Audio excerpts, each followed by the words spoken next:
أرسط زينام أب ماخل معقبي عدي محمداي كل 283 تمزابلت وجنات بتميت كم زبطو تجليتهم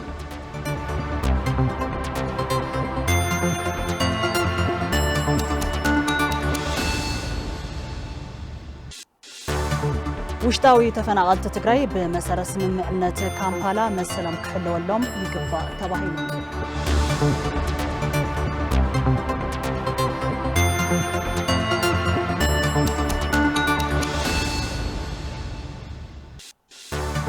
كابوتاي أمريكا أب 3 هاجرات زركبوا لعلوت دبلوماسيات ناب واشنطن تسوي عزبلو ناي الساعات أبديت زيناتنا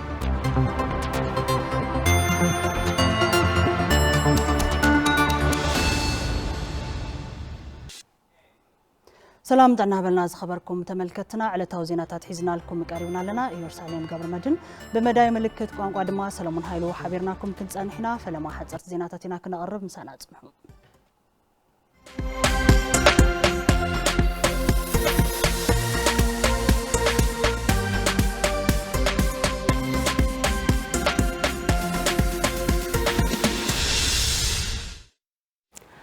تعنى هبلي كما يزعني خمس خبركم تملكتنا نزعلة زيز مرضنا يوم حصرت زيناتات حيزنا قريبنا لنا لوان قبر كدان دما مساخم كتعنحي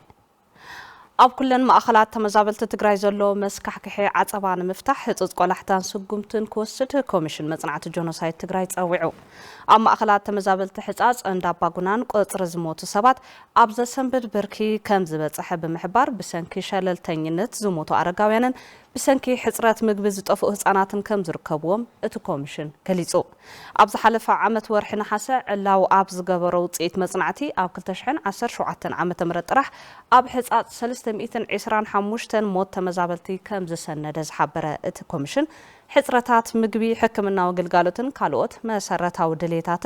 ቀንዲ ምኽንያታት እቲ ተጠቀሰ ሞት ከም ዝኾኑ አረጋጊጹ እቲ ዝግበር ዝነበረ ሓገዝ ምግቢ ዘይስሩዕን ምስ ሰብኣዊ ደረጃታት ዘይሳነ ምንባሩን ብዝተፈላለዩ አጋጣሚታት ምክፋል ሓገዝ ምግቢ ንብርክት ዝበሉ አዋርሕ ደው ኢሉ ከም ዝነበረውን ገሊጽሎ ሓገዝ ኣብ ዝተዋሃበሉ ግዜውን እቲ ዝወሃብ ዝነበረ እኽሊ ደረጃኡ ዘይሓለወን ዝተበላሸወ ምንባሩ ዘሓበረ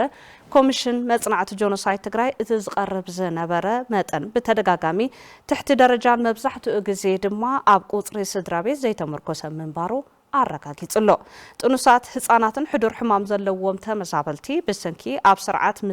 ምዝገባ ባዮሜትሪክ ዝነበረ ጉድለትን ቢሮክራሲያዊ ሸለልትነትን በተደጋጋሚ ካብ ሓገዝ ይግለሉ ከም ዝነበሩን ገሊኦም ተመዛበልቲ ድማ ካብ ዝመዛበሉ ጀሚሮም ዝኾነ ሓገዝ ከም ዘይረኸቡ እቲ ኮሚሽን ገሊጹ ካልኦት ማእኸላት ተመዛበልቲ ትግራይውን ብሰንኪ ጥሜት ሕጽረታት ምግብን መድሓኒትን ከምኡውን ትሑት ጽሬት ዝመጽእ ብዙሕ ሞት ከም ዘመዝገበ ድማ ሓቢሩ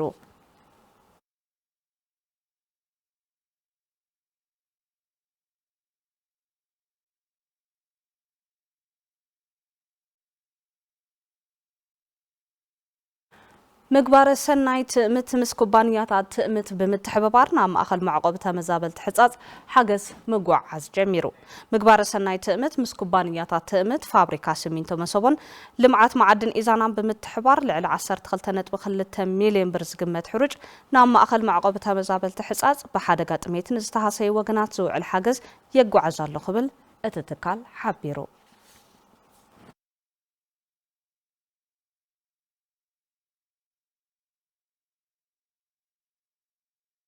بتزامد زينا عقار اللقاحن فانا من أسي أم معقبة مزابلت حصاص نزركبو 400 شهبر حجزو بسنك كوينات كابز تفلالي كبابتات معراب تقراي تمزابيلهم أب حصاص بتميتن قالوت محبراو قلولاوني ساقينا بزلو وقنات لؤخ بمسدار بستقبر مصنعت مسرت نحجزو عل كاب محبر عقار اللقاحن من أسي فانا كل 100 شهبر كاب صراحتنياتاتو دما 500 كاب ورحاوي ما هيوم كل 100 شهبر بدمرو 400,000 ብር ኣብ ማዕቆብ ተመዛበልቲ ሕጻጽ ንዘለዉ ወገናት ሓገዝ ኩዕል ኣመራርሓን ሰራሕተኛታትን እታ ማሕበር ወሲኖም ኣብ ውሽጢ ክልተ መዓልትታት ድማ ልኡኽ ጉጅለ ብምስዳድ እቲ ሓገዝ ብቐጥታ ናብ ኢድ ዝተጸገሙ ተመዛበልቲ ወገናት ከም እተረክብ ዕቋርን ልቃሕን ፋና መናእሰይ ኣፍሊጣ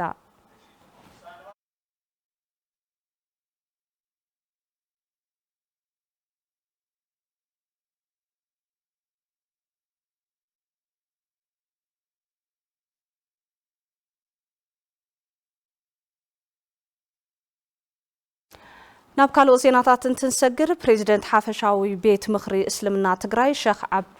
ሼኽ ኣደም ዓብደልቃድር ሓጂ ሓደ ካብ ኣርካን ዕኑድ እስልምና ስለ ዝኾነ ኣብ ትግራይ ሓጂ ክፍጽሙ ዓቕሚ ዘለዎም ዝግደዱ ኩሎም ሙስሊም ነዚ ስርዓት ዝፍጽሙ ቅድመ ምድላዋት ምውጋን የድሊ ኢሎም ዋና ጸሓፊ ሓፈሻዊ ቤት ምኽሪ ጉዳያት እስልምና ትግራይ ሓጂ መሐመድ ካሕሳይ ሎሚ ዓመት ክሕጅጁ ዝደልዩ ቅድመ ምድላዋት ክውግኑ ከም ዝግባእ ብምሕባር ኣብ ከተማ መቐለ ድማ ካብ ሕዳር 22/2018 ዓ.ም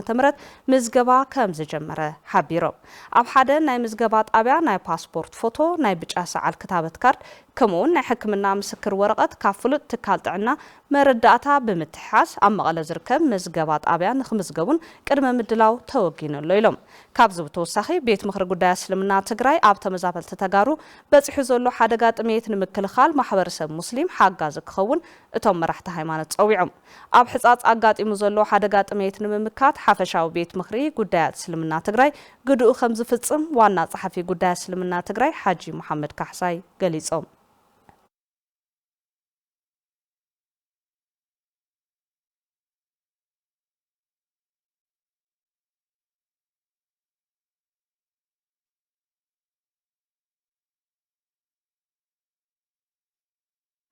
بتساطف ሕብረተሰብን ቤት ማዘጋጃ ከተማ ጉላዕን ዝተሃነጹ ግዚያዊ መምህር ክፍልታት ንግልጋሎት ከም ዝበቕዑ ተገሊጹ ምክትል ርእሰ መምህር ሙሉእ ቀዳማይ ብርኪ ቤት ትምህርቲ ማዕርነት መምህር ገብረስላሴ ክደን ማርያም እታ ቤት ትምህርቲ ዘለዋ ሕጽረታት ብርክት ዝበሉ እኳ እንተኾኑ ኣብ 2018 ዓመተ ምህረት ቀንዲ ዕንቅፋት ከይዲ ምምሃር ምስትምሃር ኮይኑ ዝነበረ ምስ ማሕበረሰብ እቲ ከባብን ምምሕዳርን ብዝተገበረ ዘተ ልዕሊ 600,000 ብር ወጻእ ብምግባር መጸገም መምህር ክፍሊ ብውስን ከም ዝተፈትሐሎም ኣረዲኦም ተማሃሮ እታ ቤት ትምህርቲ ብግድኦም ቅድም ክብል ኣብ ፀሓይ ንፋስን ኮይኖም ከይዲ ምምሃር ምስትምሃር ይከታተሉ ብምንባሮም ይጽገሙ ከም ዝነበሩን ተሃኒጾም ዘለዉ ግዚያዊ መምህር ክፍልታት ህልው ጸገሞም ከም ዘቃልለሎም ገሊጾም ከም ጸብጻብ ሓበሬታ ንርክብን ወረዳ ጽራእ ወንበርታ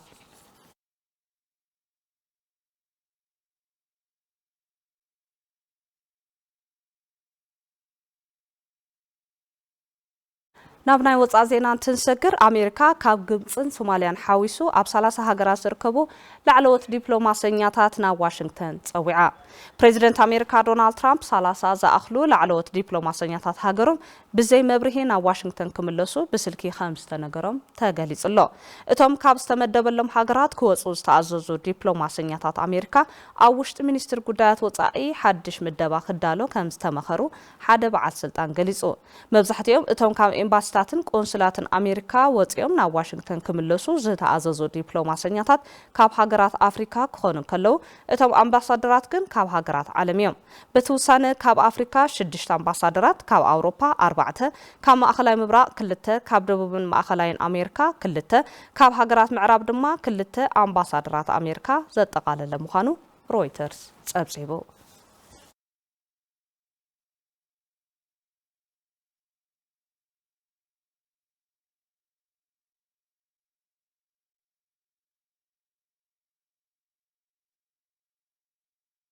حصرت زينات الساعة زازمنا نمكتالكم عزينا إنا نمسكن سنة جزاء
أبز تفلالي معقب تمزابلتي زركبو بركز زبلو تمزابلتي بتميت ناموت يوم زركب تعم بزحزن ملكعو تلفزيون تقراي دما نابزن بوتاتات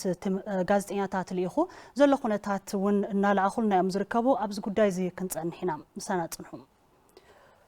أب مأخل معقبي عدي محمداي كاب كلتشن 16 عام تمرت كساب حزي كلتميتن 83 تمزابلت وجنات بتميتكم زموتو تجليصهم أبت مأخل معقبي نزحالفو شوعات توارح زخون يخون سبعة حاجز زي رخبو لعلي 16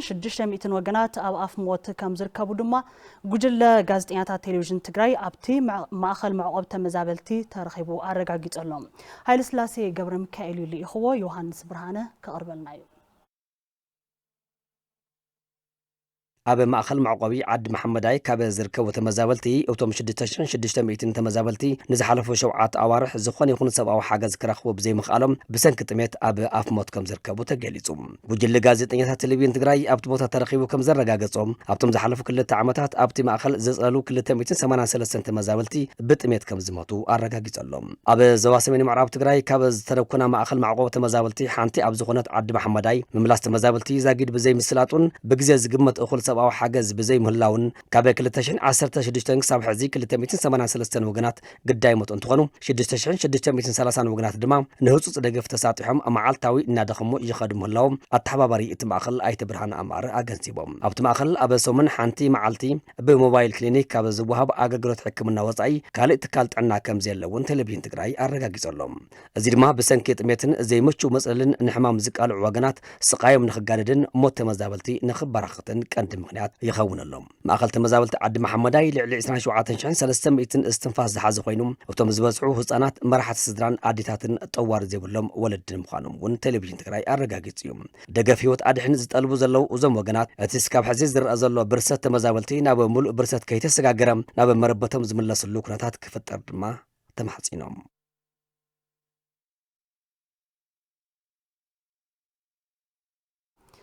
ስድሮኦም ብሞት ሳኑን ምስ ስድሮኦም ዘይተረኸቡን ተመዛበልቲ ህፃናት ብጥሜት ይሰቃዩ ከም ዘለው ተመዛበልቲ ሕጻጽ ገሊጾም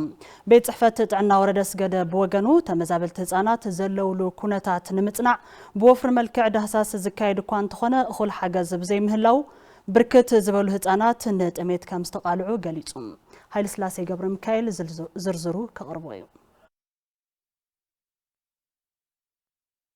عدزهم قلعو نفسير ويزرو لتشال قبر كيدان كابوردا كافتح مورا طابع أدباي بسنك جنوسايد هاوكينات تقراي تمزابيلن أبا ما أخل معقو تمزابل تحصات ينبرانيرن بعال قزن آيتا يرقا موراه تدما بفانو سلز تعسرو دايم مستفى بسن لبونا تقودين تميتن حمامن توسيقوا شدشت أنات زحزحن كم زموتا قرويت نايزم قلعو ويزرو برهان أيلا تقلز نايز قزازي مرحيت زنورة أبزغازي قدميا كوزوا معراب وردا أفتح مرات أبي أدباي كنفنو تلنا بسألنا بفانو بعلت 15 حدارنا توجيسنا علت 23 حدار كعانا بز حنصات زبهال ايدبي مصيناينا اب حنصات ايدبي مساتنا كن ياو كعمت صني حنيرا زحفتنا نايزوم بزلو تريوم زلهم حصاونتي شوما لتجال غير خدانيا تبهال بعل جزاء أزوا معرابي تريفو بتكذا سجيرنا وزخمت نحرام مريت تجري زلوا إيه خمس إلو سجير خمس صدر وقريفو قوي تريفا خمس الليل في الليل مالتي نستغل نوز متاع تشحن 10 حمشتن السرات نيزوا معراب مستفتحو دنجي ساعة مالتي ساعة مسترفة زي مسترفة نبي دا أخوي دير جايلا دنجي ساعة تريفا مالتي بوزا أتوا دنجات حمام جن أبزا تريوا زلهم مدد ورجع نرانا يا خبدا هم بس احتوار خبدا تنفح أبزا مدد زيا عارفها مالت زم شدش قلعتون أبزي أتريوا من لهم شدش يوم قلعت أبزا أيد بزيهم زنورو بتريوا لهم زاجزون كاملة تراجع خمسة لبتشيندا 4 عامات سجنا 3 عامات سجنا يتريوا زلهم زلوا على متأستسيرو شندا أريج زلوون تعمل أجمع مزركو. زم قلعو قبل على دخت منا أجمع تميتن تدريبهم أبزاز تجنا نقد حد أركيندا أب حمد تدراريبهم ينبرم زبلا عيب لهم زجني جوربيت يحجزهم أبوم أي تيرجع مبرات دما بهوت على ديلن أي فولتن بتصبح لهمي بزي جبت حررتها تصفى يتصبي لهم. أبز جدد درجة عمود أمزلو زم حصان تقول عزيام يا نحنا ون بذكاء المتن ريبورت نقبرنا كل جزء نايتهم قول أدليتون نيا أبونا حالوات دليتنا ندلي أبونا بخمسة ولا بزيولين بر نحنا نصعرنا بكالي زركم أكل تركيو بستفعل عليه حاجز وعلمونا وصبوا منا ورخينا تمرتم وصلنا ندلي نيرنا ناتهم دليت قلنا يولادي أم نيا أبوهم أديهم قوي سميهم نيا أبوهم ده هاي سلا زي رخوجن كوجور لنا خالن حجنا صاقمين زركو مسيهم زلهم حياتنا بذكاء لكم متن نخط حجزوهم تبخرة 15 أيو تدد حرية زلها 13 أيو تحنت قالن السيتا 11 تي أخا 10 مونتا زود زني بزي بقد ما يزل ود خعة شو عمت أيو زي 5 عامات أتهمشت حنتي قال خلت عامات كان خلت عامات نخط ملء طرخت ملء خلت عامتها حساسيات في أدي أنا طوّتنا هلوت كنا في أدي كلابيت صحفة عنا ورداس جدا زمين كيل تعدسة تمزابلت أنا زلوا له كنتات بوفر ملك عده حساس كايد كوانت خنا أقول قرب حجز بزي مهلو بركز بالهوت أنات بحصرة مجبي كم جس ساقيو يحبر ناي قرب حصرة مجبي ترايدي خنا بلعم زي حدروس أو أنتوا وصل زلوا كوتا سوف تهاجر زلوا تقداي حصرة مجبي حصرة رديئتكم وصل زلوا يا بركز ولا هتصاونتي يا بحضرة المجبي خم ساقيو رجز أي مالتي ورح زوهاو وكوتاون مستي وحدي وكل زخانة عقربت يلا مسو تتحيزو تنوم زلنا مجبي سونتهم يقبلوا أنت وهايلو بتوم سو ما سنا مع ذات تبل تعيز جبو أن تبعها مسو تماخيرو تزوها بيبل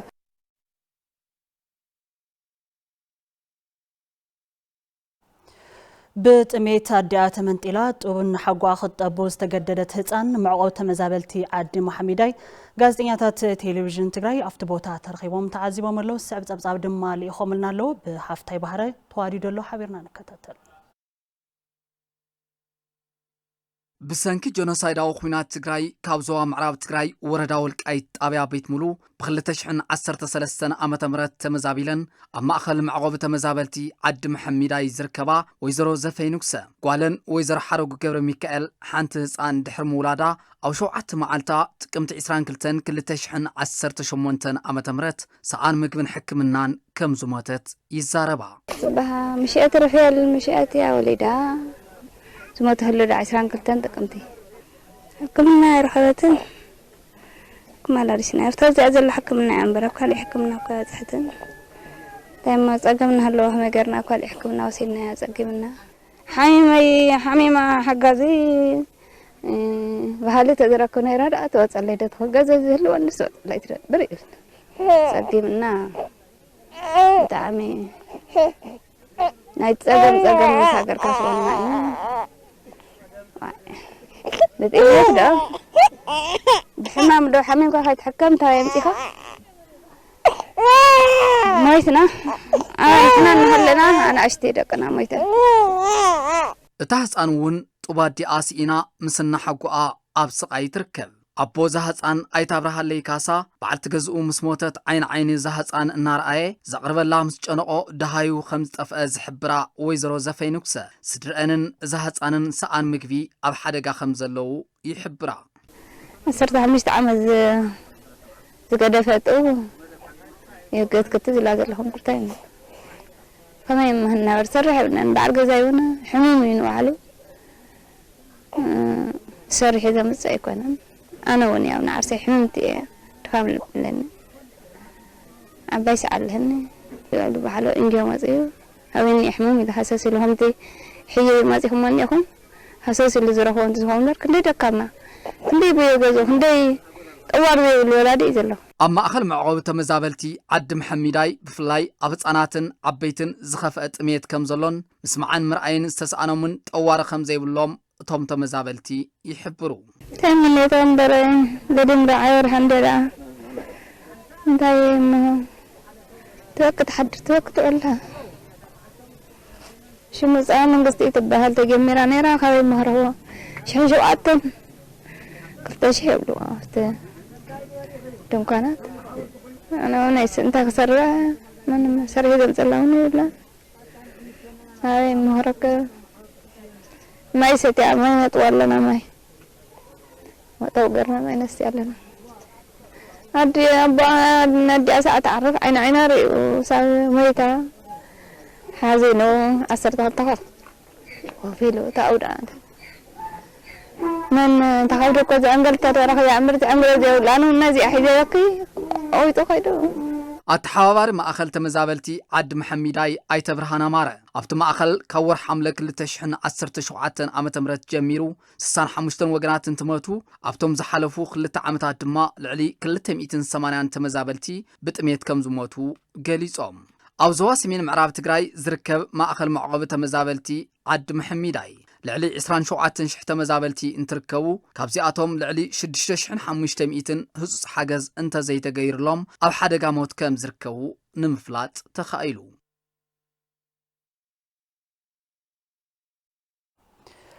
ኣብ ማእኸላት ማዕቆብ ተመዛበልቲ ተጋጢሙ ዘሎ ዓፀባ ዝወለዶ ሞት ውፅኢት ድኹም መሪሕነት ኢሎም ኣብ ዝተፈላለዩ ዓውዲ ዝነጥፉ ምሁራን እዚ ፀገም ብቕልጡፍ ክፍታሕ ድማ ኩሉ ብዓቕሙ ክደጋገፍ ፀዊዖም ዝርዝሩ ተኸታቲልና ንመለስ ቴሌቪዥን ትግራይ ኣብ ማእኸል ተመዛበልቲ ሕፃፅ ካብ ወርሒ ሓምለ 2017 ዓ.ም ናብዚ ብሰንኪ ጥሜት ልዕሊ 50 ተመዛበልቲ እንትሞቱ ካልኦት ኣስታት 1700 ወገናት ድማ ኣብ ኣፍ ሞት ከም ዝርከቡ ምፅብፃቡ ዝዝከር እዩ ኣብዚ ጉዳይ ኣድሂቦም ርእይቶኦም ንቴሌቪዥን ትግራይ ዝሃቡ ምሁራን ኣብ ትግራይ ኣጋጢሙ ዘሎ ሓደጋ ውፅኢት ድኹም መሪሕነት እዩ ዝብል እምነቶም ድማ የንፀባርቁ ዝና ሕፃፅ ንሪኦ ዘለና ግን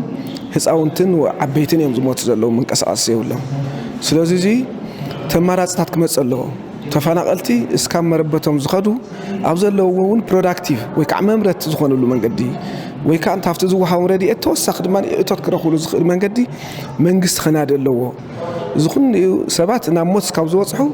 ክትትል ዘይምህላው መሕዘን እዩ ህዝቢ ትግራይ ካብ ግዜ ናብ ግዜ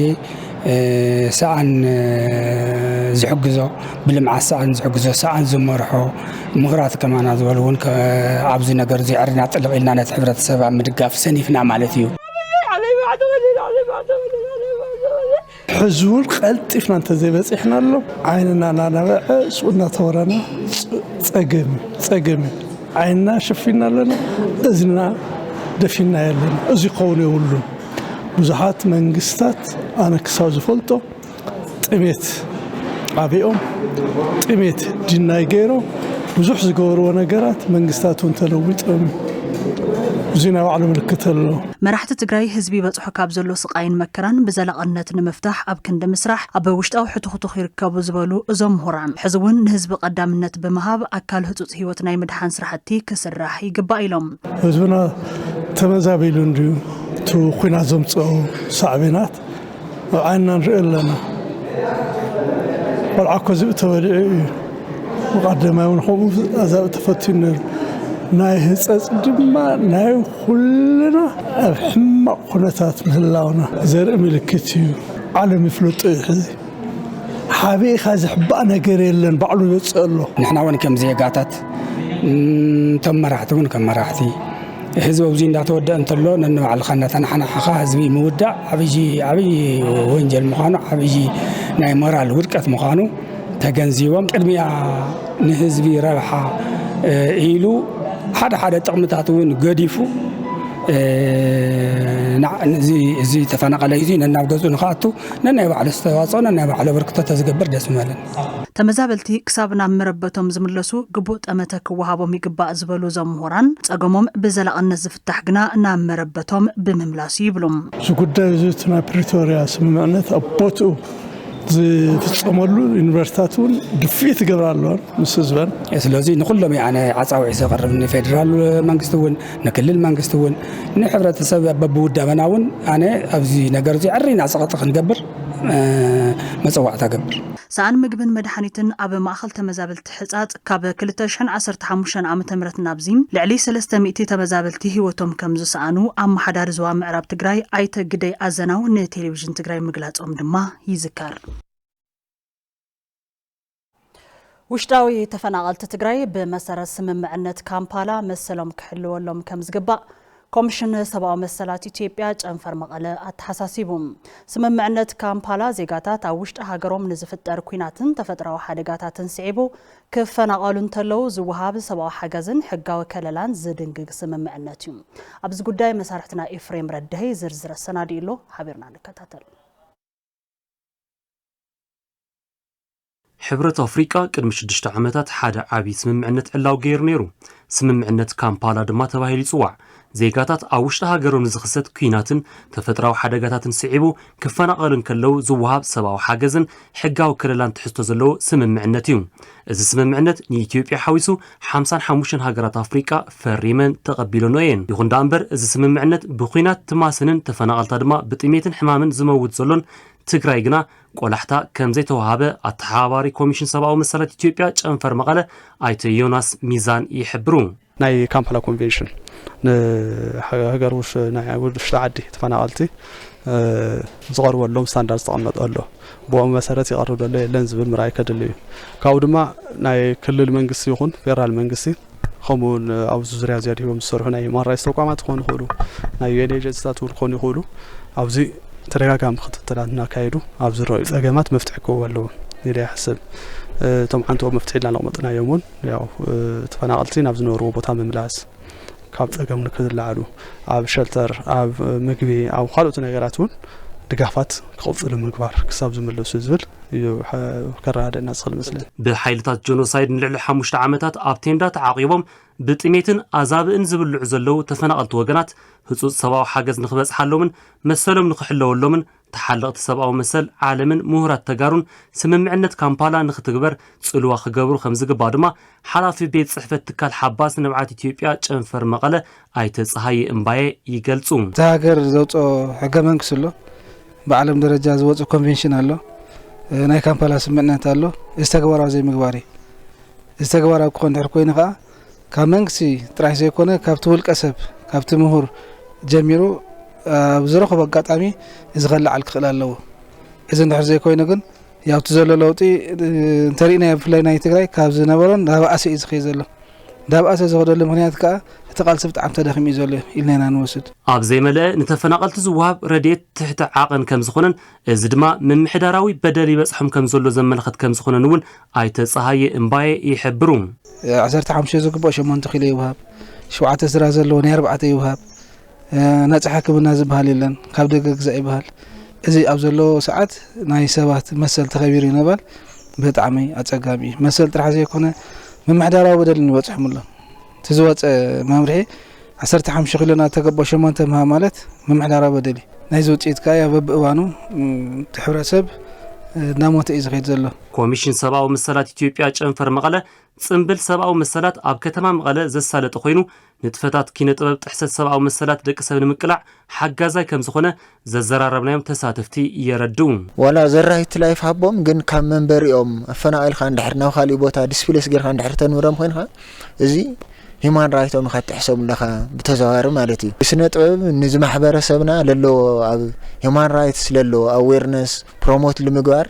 ስነ ጥበብ ብጣዕሚ ጠቃሚ እዩ በብዓመቱ ዝሳለጥ ጽምብል ሰብኣዊ መሰላት ብብርኪ ትግራይ ንፈለማዋን ብብርኪ ኢትዮጵያ ድማ ንሓምሻይ ግዜ ተኻይዱ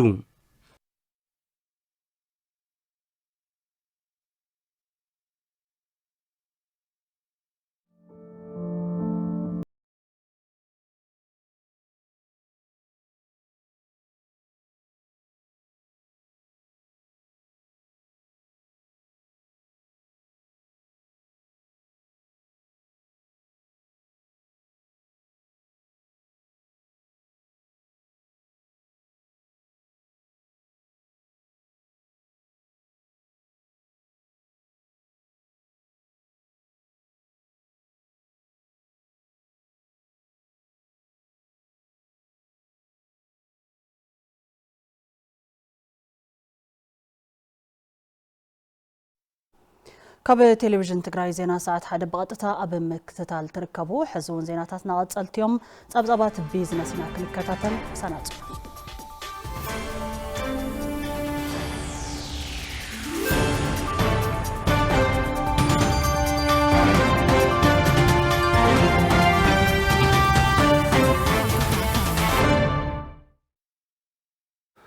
يمسجن يرساليم سلام تعنا هبل يزخوركم تملكتنا نزعلت زي زحرنا يوم زينات بيزنس حيزة قريبة له حفتو جورا حبيركم صنحي صنع مكتان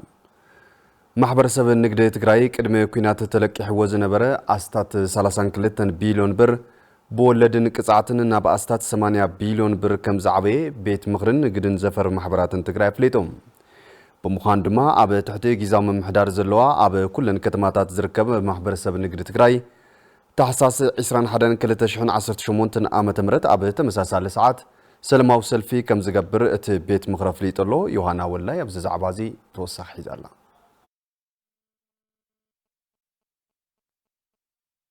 ማሕበረሰብ ንግዲ ትግራይ ቅድሚ ኩናት ተለቂሕዎ ዝነበረ ኣስታት 32 ቢልዮን ብር ብወለድን ቅጽዓትን ናብ ኣስታት 80 ቢልዮን ብር ከም ዝዓበየ ብምግላጽ ማሕበረሰብ ዓለም ክሰምዕና ዝምልከቶም ኣካላት ፌደራል መንግስቱን ቁልጡፍ መፍትሒ ክህቡና ይግባእ ክብሉ ምክትል ፕሬዝደንት ቤት ምኽሪ ዘፈር ማሕበራት ትግራይ ኣይተጸጋይ ሓድጉ ገሊጾም ቅድሚ ጦርነት ተለቂሕናዮ ንግዲ ማሕበረሰብ ተለቂሕዎ ዝነበረ ከባቢ 32 ቢልዮን እዩ ነይሩ ሕዚ ድሕሪ ጦርነት ፕሪቶሪያ ውዕሊ ምስተፈረመ ናብ 70-80 ቢልዮን አካባቢ ኮይነሎ ስለዚ ወለድ ኣብ ርእሲ ወለድ ቅጽዓት እናተወሰኸ ኣብ ርእሲ ማሕበረሰብ ንግዲ ዓብይ ጸገም በጽሕና ኣሎ እዚ ከዓ መንግስቲ በአዋጅ ንክልተ ዓመት ለአክል ናይ ምንም ዓይነት ናይ ባንክ ምንቅስቃስ ከይህሉ ባዕሉ ብዝገብሮ ከይዱ ግን ልቃሕ ክፍል ዝግብኦ እውን ከይከፈለ كخفلنا دليون نخي خفل منهم عينت ناي بانك منقصقاس ون كيهلا غويرو دحر طورنت على بريتاريا جن ناي داغم هنص صراحه تجمر يلنا تسفانت نقبر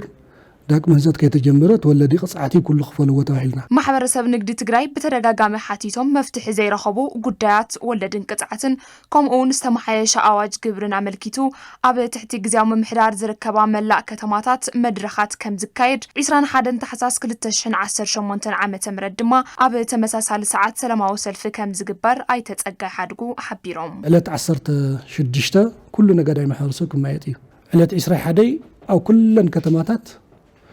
ኣብ ተመሳሳላይ ሰዓት ሰልፊ ይኽእል እዩ ኣብ ሰልፊ እዚ ክሳተፉ ዝኽእሉ ኣካላት ኣለዉ ሓደ ባዕልት ንግዲ ማሕበረሰብ እዩ ካልኣይ ብቐጥታ ተጎዳኢ ዝበሃል ተለቃሓይ ዝበሃል ኣካል እዩ ተለቃሓይ ማለት ኣብ ባንክታት ዝተለቀሐ ከም ናይ ንግዲ ማሕበረሰብ ከም ዘሎ ናይ ኮንዶሚኒየም ልቃሕ ክህሊ እዩ ናይ ሰብዓ ካርያ ልቃሕ ክህሊ እዩ እኔ ሓረስታይ ዝተለቀሐ እውን ክኸውን ይኽእል እዩ ማለት ልቃሕ ዝምልከት ንንግዲ ማሕበረሰብ ጥራሕ ዝምልከት ኣይኮነን ማለት እዩ እቲ ዝተማሓየሸ ኣዋጅ ግብሪ ኣብ ትግራይ ብሰንኪ ኩናት ዝበጽሐ ኩለ መዳያዊ ዕንወት ኣብ ግምት ዘእተወን ዘይፍትሓውን ይክብሉ ፕሬዝደንት ቤት ምኽሪ ንግድን ዘፈር ማሕበራትን ትግራይ ኣይተበሪሁ ሃፍቱ ኣረዲኦም መንግስቲ ኢትዮጵያ ሕቶና ፍትሓዊ ምዃኑ ተረዲኡ ድማ ቁልጡፍ ምላሽ ክህበና ይግባእ ኢሎም ንፍትሓውን ሰላማውን ሕቶታትና ግቡእ ምላሽ ንክህበና ደጊምና ንምሕታትን ኣጽንኦት ንክወሃውን ንምግባር እዩ ሳልሳይ ጽዕንቶ ዝፈጥሩ ናይ ዓለም ለኸ ትካላት ኣለዉ ናይ ዓለም መንግስታት ኣለዉ ትሕተና ሕዝውን ብግቡእ ተረዲኦም ኣብ ካልእ ዓለም ብዘለዎም ተመክሮ መሰረት ኣብ ኢትዮጵያ ኣብ ትግራይ ክትግበር ዝግብኦ ክበጽሕ ዝግብኦ ጽዕንቶ እውን ከብጽሑ ክግበር ዝግብኦ ደጋፋት እንተሃልዩውን ትግራይ ንምድሓን ክግበር ዝግብኦ ትግራይ ኢኮኖሚ ንምድሓን ክግበር ዝግብኦ ምንቅስቃሳት ብምሉእ ብኣጽንኦት ንኽገብሩ ንምትሕሳብን ሓላፍነት ንክወስዱ ንምግባርን እዩ እቲ ካልኣይ እቲ ናይ መማሓየሺ ግብሪ ኣዋጅ 1395 ብኣጠቃላሊ ንትግራይ ዘይመስል ንትግራይ ዘይኸውን ምዃኑ ኣትሪርና ንቃወሙ ምዃንና እዩ ማሕበር ሕብረት ስራሕ ዕቋርን ልቃሕን ጽላል ዩኒየን ልዕሊ 25 ሚልዮን ብርን ኣባላታ ከም ዘለቅሐት ተገሊጹ ኣካየዲ ስራሕ ማሕበር ሕብረት ስራሕ ዕቋርን ልቃሕን ጽላል ዩኒየን ኣይተ መንገሻ ገብረ እግዚአብሔር እታ ማሕበር ኣብ 2001 ዓመተ ምህረት ብ21 ኣባላት ብልዕሊ 161,000 ብር መበገስ ካፒታል ከም ዝተመሰረተትን ኣብ ሕሉፍ ዓመት ልዕሊ 89 ሚልዮን ብር አንቀሳቂሳ እያ ኢሎም ሎሚ ዓመት ድማ ንኣባላታ ልዕሊ 25 ሚልዮን ብር ልቃሕ ከም ዘለቅሐት ኣይተ መንገሻ ገብረ እግዚአብሔር ገሊጾም ሓላፊ ቤት ጽሕፈት ዘፈር ቁጠባ ወረዳ ደጉዓ ተንቤን ኣይተ ገብረ ገርገስ ገብሩ ቦገኖም እታ ማሕበር ሕብረት ስራሕ ዛጊድ ዝሰርሐቶ ስራሕ ዘተባብዕ ምዃኑን ዝያዳ ተወዳዳሪት ንኽትኾን ግና ኣባላታ እታ ማሕበር ዕቋሮም ከዕብዩ ይግባእ ኢሎም ከም ጸብጻብ ጉዳያት ኮሙኒኬሽን ወረዳ ደጉዓ ተንቤን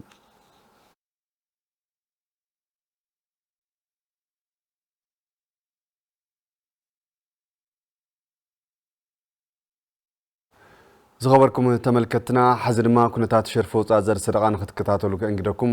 سلام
سلام طنا هبله كما يقولكم تخطاتلتنا يروساليم وني مسكن ناب فلماي زعبا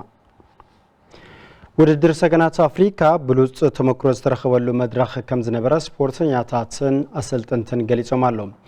እቶም አባላት ጉጅለን ኣብ ዜና ከተማ መቀለን ተኣቱ አቀባብላ ተገይርሎም ኣሎ ጽጋቡ ዘፈሩ ተኸታቲሉ ኣብ አንጎላ ከተማ ሉዋንዳ ብዝተኻየደ ራብዓይ ምላእ ጾታታት ሰገናት አፍሪካ ንሃገራዊት ጋንታ ብሽክሌታ ኢትዮጵያ ዝወክሉ ብሽክሌተኛታት ማህደር ደስታን ዳዊት ገብረ ኪሮስን ኣብቲ ውድድር ብሉጽ ብቕዓት ከም ዘርአዩ ዝገለጹ እንትኾኑ ብቐጻልነት ኣብ ዘካየድዎም ውድድራት እቲ ዝረኸብዎ ብሉጽ ተመክሮ ብምጥቃም ዝበለጸ ውጽኢትን ፕሮፌሽናል ተወዳደርትን ንምዃን ከም ዝጽዕሩ ይገልጹ ኣነ መጀመርያ ሕጂ መጀመርያ ምስት ምዃኑ እውን ማለት ብዙሕ ተመክሮ ተወሰዲኻ ብደም ተተሰርሒሉ ትግራይስ ውጽኢታ ማኽተውን ያ ብሽክሌታ ኢለስ ያምኒ ሕጂ ሰሪኻ ምስ ፈጣሪ ፈቃዱን ፕሮፌሽናል ንኽትኸውን ኣውል ተጸንሐ ንኣየር ለውጢ ዝተቃቂምና ያው ውጽኢት ተምጻኔና ጽቡቅ ውጽኢት ተምጻኔና አዘለ ለቀጻሊ ተስፋለሁ ተስፋለሁ ለዓና ተስፋለሁ ለቀጻሊ ድሕርትና ለመጽለ ዓው ተስፋለሁ ለሕስም ማለት ዓና ዓው ልምዲ ያው ናደግም ሰናደገ ጫውታት መጽለኻ ዓው ልምዲ ሓድሽ ነገር ሪኻ ካትመጽ ሓድሽ ነገር ተማህራ ያው ሁለና ሓድሽ ነገር ተማህራ መጽለና ዘለ አው ደገል ተማህራ ያው ዘለ ለይ ተማህረ ሓድሽ ነገር ነው ማለት ፕሮፌሽናል ተወዳዳሪ ኮነ እንደሊ ፕሮፌሽናል ኮነ ያው عد كتصوع دليا مالتي فلماي أهجراو وددر مستمخانو زبرات تعود سيتيو متيو زبالة أصلتاني هجراوي جانتا بشكليتها دك تبعتو يناس زر أبروخ وخل كرمة من دلاون زحشة مو ولا درنا وتنتزه لونا نيرو اتم زملتنا ميداليات عطون نرخبة العدل نيرنا أيو يبل تزنا روتيت عكينا زحشة وتيتون حزنا متنا بتخكل تزاجنا تنغنيرنا ماتريالون لك أخمو كنتنا كالوت هجرات تنركب نيرنا تمرلتات نممص عدلات نيرنا بحفشاغن انتو زنورنا وصيت عقنا مصينا يزعمن مناسي بشكليتنياتات بصعركم زمصاكم وصيت ات فيدريشن ابتكات سغنات بشكليتنياتات تقرت نكغبر تمرت زهابه يزبلو دما بريزيدانت فيدريشن بشكليتا تግራይ መምህር አሰፋ ገብረ ስላሴ እዮም መንስያት ፍደቅና ቡልቁሁምን በአሰልጠንቱሁምን በጋንታሁምን ትገብርዎ ዘለኹም ትእሳረን ድጋፍን فدرشن فاسيليتيت بمقبار كم كوميشن سبورت تግራይ ابزا حشه خناتات كوينو قصل انفت زرئيو زي ناب كافريكا قداماي كوين كامص مالت نهاجرنان نكللنان عبي استواصኦ زهبيو كم فدرشنون كنحسبلو تطولنا كنحسب زغبريو زوصيت زي قليل غيرنا نريو ايخونن تطولنا خنحسون كغبرنا ايو مناتو وصيت مصباي طرح انت يكونس اتم زرهص زلو منسياتك بؤمتن بتوصيتهم متن زعقن دغاف يغبرولم دلو زبل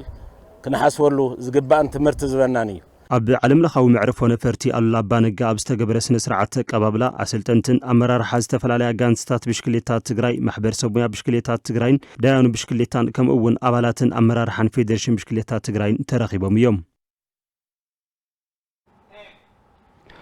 ናብ ዝነበርዎ ቀዳማይ ሊግ ኢትዮጵያ ንምድያብ ኣብ ብርቱ ስራሕ ከም ዝርከቡ ኣባላት ጋንታ ኩዕሶ እግሪ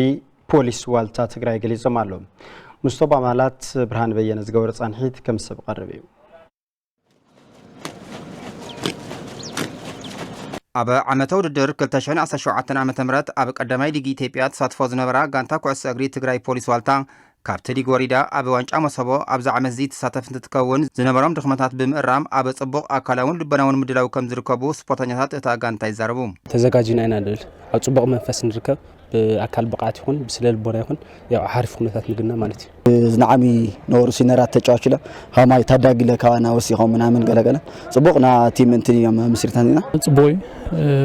ብዙይ ዘዳለ ክልተወርሕና ተዘጋጅና ብጣዕሚ ጽቡቕ ንስልቦናና ሓሪፍና ኒና ኣብ ዝሓለፈ ውድድር ዓመት ብርክት ዝበሉ ጸቕጥታት ከም ዝነበሮም ዝተዛረቡ እዞም ተጻወቲ ኣብዚ ዓመት እዚ ብትግራይ ደረጃ ዝግበር ውድድር ሻምፒዮን ብምዃን ናብ ቀዳማይ ሊግ ኢትዮጵያ ዳግም ንምምላስ እቲ ቀንዲ ጠመቶኦም ምዃኑ ይገልጹ ካብ ዝነበረና ጎደለታት ኣመሓይሽና ናብ ትግራይ ሻምፒዮን ኮይና ናብ አንደኛ ሊግ ክንምለስ ዓላማና ያው አንደኛ ኮይና ንምውጻእ ማለት እዩ ልምድያው ኢና እንትን ኣብዚ ትግራይ ሻምፒዮን ኮይናስ ኣብዝና ልግበርና ክልል ክለቦች ሻምፒዮን አለ ኣብ ሻምፒዮን ኮይናስ ልምዕባይና እንትን ገራኒና ዋልታ ክምለሲ ዓሚ አንደኛ ሊግ ምናርና ከዚ ናው ምሕላፊና ከዚ አንደኛ እቅድና አንደኛ ሊግ ጠንሕና ደዳ ከፍተኛ ሊግ ማለት ሆምናና እንዲና ሓሳናኒ ሓደሽትን ልምዲ ዘለዎም ተጻወትን ብምዋሃድን ዳግም ምትዕራይ ብምጋርን ዝሐሸ ስራሕ ንምስራሕ ኣብ ሙሉእ ቅድመ ምድላው ከም ዝርከቡ ዝገለጸ ድማ ምክትል ኣሰልጣኒ እታ ጋንታ ተኽለ ኣባዱ እዩ ዓሚ ቀዳማይ ሊግ ኢና ንሳተፍ ነርና ተጫወት ሒዝና ነርና ድማ ካብ ቢ ምናምን ልዕበና ምንም ዓይነት ልምዲ የነሮሚ ኣው ልምዲ خاويتهم لو مع مثلا ت لو دغنايو قدماي ليك لو مع مثلا دمو قدماي خوينا تقرا ليك برود درس شامبيون خوينا تمليسنا لفتي قدماي ليك المحلافينا لمدلهم تشوات حويسنا على دمو صب ነገር ለመስራሕ ኢና ንዘጋጀነለና እና በጣም ለስለ ዝግጅቲ ማለት ከም ጋንታ ኩዕሶ እግሪ ትግራይ ፖሊስ ዋልታ ንኻልኦት ዓበይቲ ጋንታታት ትግራይ ከም መጋቢ ኮይኑ የገልግል ከም ዝጸንሐን ሕዝውን ተካቲ ስፖርተኛታት ከዓብዩን ትኹረት ጌርካ ይስራሕ ምህላው መራሒታ ጋንታ ዝኾነ ኮማንደር ገብሩ ካሕሳ ይገልጽ ትግራይ ፖሊስ ዋልታ ካፍቶም መገብቲ ዝበሃል ሓደ እዩ ንሰብ አንደርታ ንዋልዋላ ንዋላ ንሽረ ዝበሃል ክለባት ካባና እዮም ዝወስዱ ሰብ አንደርታ ዳርጋ 5-6 ቆልዑ ወሲዶም ነይሮም ወልዋላውን ቶም ኮኾዋት ዝበሃል ቆልዑ ኣለውናው ካፍቲ ኣኪብና ኣሕና ንዕብዮም ላብ ዓበይቲ ጋንታታት ከዓብዩልና ኢና ንደሊ ቱ ጻዕርና ማለት እዩ ዜናታት ስፖርት ሰዓት በዚህ ፍጻም ብሩህ ግዜ ዕለታዊ ዜናታትና እዚኦም ነይሮም ኢየሩሳሌም ገብረ መድህን ብመዳይ ምልክት ቋንቋ ድማ ሰለሞን ሃይሎ ምስ መላሶም ያስቲዶ ሓቢርናኩም ጸኒሕና ሰላም